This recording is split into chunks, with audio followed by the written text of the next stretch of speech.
આ ચેપ્ટરમાં આપણે પ્રાણીના વર્ગીકરણની શરૂઆત કરી. હવે આપણે ગયા વિડીયોમાં પ્રાણીના વર્ગીકરણનો પહેલો આધાર એટલે કે આયોજન સ્તર જોયા કે પ્રાણીમાં કયા કયા પ્રકારના આયોજન સ્તર જોવા મળે છે. બરાબર. હવે આ વિડીયોમાં આપણે બીજો આધાર સંરચના અથવા તો સમમિતિ જોઈશું. સંરચના અથવા સમમિતિ એટલે શું? એટલે બીજું કંઈ નહીં પણ પ્રાણીનું શરીર કેવું દેખાય છે, એની રચના કેવી છે. હવે સંરચના અથવા તો સમમિતિના આધારે પ્રાણીના 3 ભાગમાં વર્ગીકરણ કરવામાં આવે છે, જે તમને એનસીઈઆરટી ટેક્સ્ટ બુકમાં પણ આપ્યા છે. સૌથી પહેલું છે દ્વિપાર્શ્વ સમમિતિ, બીજું છે અરીય સમમિતિ અને ત્રીજું છે અસમમિતિ. ફરી એકવાર મારી સાથે બોલો: દ્વિપાર્શ્વ સમમિતિ, અરીય સમમિતિ અને અસમમિતિ. હવે આના છે ને નામની અંદર જ એના અર્થ છુપાયેલા છે. કેવી રીતે? એક પછી એક જોઈએ. સૌથી પહેલું છે દ્વિપાર્શ્વ સમમિતિ. દ્વિ એટલે 2 અને પાર્શ્વ એટલે બાજુ. 2 બાજુ એટલે શું? તેની વ્યાખ્યા તમને આપી છે કે મધ્ય અક્ષમાંથી પસાર થતી કોઈ એક જ ધરી દ્વારા પ્રાણી શરીર 2 સરખા ભાગમાં વિભાજિત થાય. અને આ 2 સરખા ભાગ કયા? તો એક ડાબો અને એક જમણો. હવે દ્વિપાર્શ્વ સમમિતિ છે ને તમે આજુબાજુના મોટાભાગના દરેક પ્રાણીમાં જોઈ શકો. તમે કીટકોમાં જોઈ શકો, તમે પક્ષીઓમાં જોઈ શકો, તમે પ્રાણીમાં એટલે કે સસ્તન પ્રાણીઓ છે આપણી આજુબાજુ, કૂતરો, ગાય, બિલાડી, હાથી.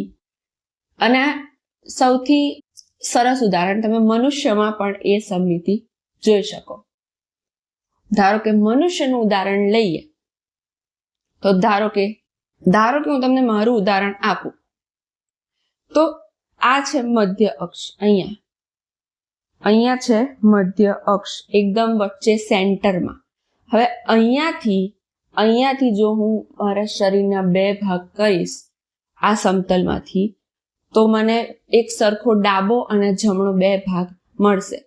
આ ભાગમાં ધારો કે આ ડાબી બાજુની આઈબ્રો, આંખ, ગાલ, અડધું નાક, અડધો હોઠ, એ બધી વસ્તુ આવશે. આ માઇક, એવું ના કહેતા કે માઇક તો એક જ બાજુ આવશે, એ મારા શરીરનો ભાગ નથી. તો આ સમતલમાંથી જો તમે કાપશો તો અંદરના અને બહારના બંને અંગોના સરખા ભાગ થશે. હવે ધારો કે હું આ સમતલેથી કાપું તો શું થાય? તો આ જે મારો ચહેરો છે એ એક બાજુ આવે, આમ આ જે વક્ષ બાજુ છે એક બાજુ આવે, અને આ જે પાછળની બાજુ છે એ બીજી બાજુ આવે. તો 2 સરખા ભાગ ના થાય. મારી આંખો આગળના ભાગમાં આવશે, પાછળના ભાગમાં વાળ આવશે. ખબર પડી? એટલે કોઈ એક જ સમતલેથી મધ્યક્ષમાં પસાર થતી કોઈ એક જ ધરી અથવા તો સમતલ એ પ્રાણી શરીરના 2 સરખા ભાગ કરે તો એને તમે દ્વિપાર્શ્વ સમમિતિ કહી શકો. હવે તમે જ્યારે અરીય સમમિતિ સમજશો ત્યારે તમને દ્વિપાર્શ્વ સમમિતિ સારી રીતે સમજાશે. બરાબર છે? અહીંયા તમને આ કોઈ એનસીઈઆરટીની આકૃતિ આપી છે કોઈ પ્રાણીની કે ભાઈ અહીંયાથી તમે એને કાપો તો તમે 2 સરખા ભાગમાં વિભાજિત કરી શકો. તમે નાના હતા તો ફ્રી હેન્ડ દોરતા હતા, ખબર છે? એક બાજુ દોરી દેવાનું, પછી આમ પાનું વાળી દેવાનું, પછી બરાબર ઘસી દેવાનું એટલે છાપ પડી જાય, પછી ફરીથી દોરી દેવાનું. તો એવું જ ફ્રી હેન્ડ જેવું, જો પ્રાણી શરીર ફ્રી હેન્ડ જેવું હોય, ડાબું અને જમણું બંને બાજુથી સરખું, તો એ દ્વિપાર્શ્વ સમમિતિ. ખબર પડી? સરસ. અહીંયા ઉદાહરણમાં તમને નુપુરક ને સંધિપાદ આપ્યા છે. એના પછી અરીય સમમિતિ. અરીય સમમિતિ અંગ્રેજીમાં એને રેડિયલ સિમેટ્રી કહેવાય. રેડિયલ એટલે શું? ત્રિજ્યા. એટલે કે કંઈક એવું છે કે જેમાં ગોળ છે, સર્કલ છે. ત્રિજ્યા શેમાં હોય? ગોળમાં જ હોય અથવા નળાકારમાં હોય. તો આમાં શું થશે? તો મધ્ય અક્ષમાંથી પસાર થતી કોઈ પણ ધરી અથવા કોઈ પણ ત્રિજ્યાથી પ્રાણી શરીરના 2 સરખા ભાગ થાય. હવે ધારો કે હું તમને ઉદાહરણ આપું છું આ પ્રાણીનું. આ પ્રાણી છે, આ પ્રાણીને આ મધ્ય અક્ષ ગણાશે. આ ટોચ છે, એમાંથી તમે કોઈ દોરો પસાર કરો અને એ નીચેથી બહાર નીકળે તો એ જે એની અક્ષ છે એને મધ્ય અક્ષ કહેવાય. હવે એમાંથી પસાર થતી કોઈ પણ ધરી, એટલે કે તમે આ પ્રાણીને આમ કાપો કે પછી આમ કાપો કે પછી આમ કાપો, બે સરખા ભાગ થવાના જ છે. દ્વિપાર્શ્વ સમમિતિમાં શું હતું? તો ધારો કે હું તમને બીજું ઉદાહરણ આપું. આ કોઈ પ્રાણી છે, બરાબર. હવે આનું મધ્ય અક્ષ કયું ગણાશે? તો એકદમ બરાબર સેન્ટરમાં આ જે મારી પેન્સિલ જાય છે ને, આ એની મધ્ય અક્ષ ગણાશે. હવે આ મધ્ય અક્ષમાંથી પસાર થતી કોઈ પણ ધરી દ્વારા બે સરખા ભાગ નહીં થાય. આ એક જ ધરી દ્વારા એના બે સરખા ભાગ થશે. ધારો કે હું આ ધરીથી કાપવા જાઉં, આ ધરીથી, તો એ બે સરખા ભાગ નહીં થાય. ખબર પડી? આ ધરીથી બે સરખા ભાગ થશે. આઈ હોપ તમને ખબર પડે છે.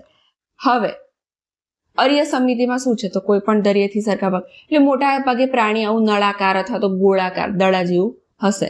અહીંયા તમને એક હાઇડ્રાનું ઉદાહરણ આપ્યું છે.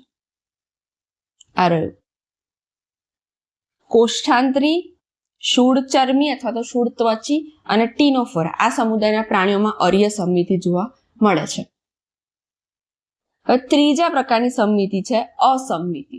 અસમમિતિ એટલે શું? નામ પરથી જ ખબર પડે, જેમાં કોઈ સમમિતિ જ નથી. તમે ક્યાંયથી પણ કાપો એના બે સરખા ભાગ નહીં જ થાય.